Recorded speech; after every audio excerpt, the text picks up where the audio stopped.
हिले के पलंगिया त रोज हिलता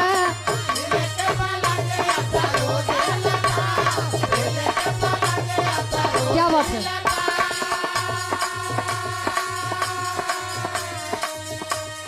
बाकी ऊ भतार में न मजा मिलता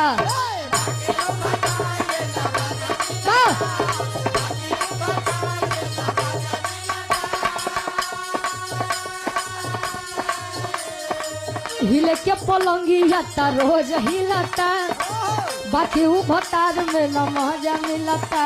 लेकिन कहे चौकी पहो त नहीं के सही से मिलनवा बलम के बाहुर बेलनवा बलम के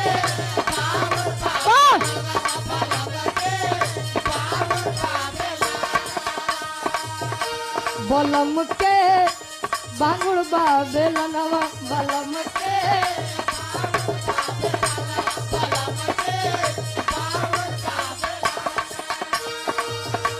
बलम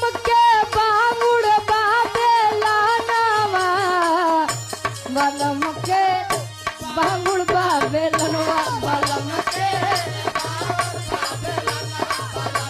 क्या बात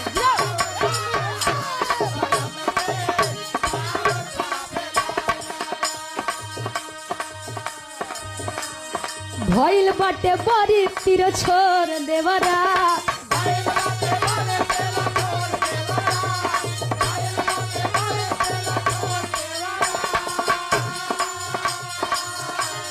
दादा देवर भौजाई बड़ा या समय में चर्चित में है।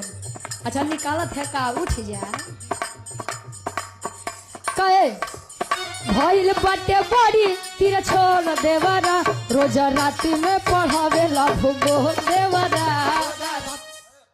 अरे हम जानत है यार। अरे भइल बाटे बड़ी तीर छोड़ देवरा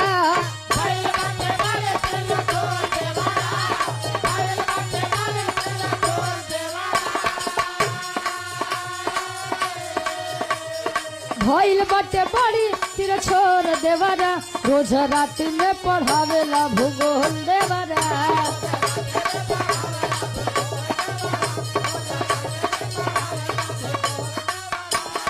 एक बात दुल्हैया और कहे दुनिया बतावे गोल गोल देवरा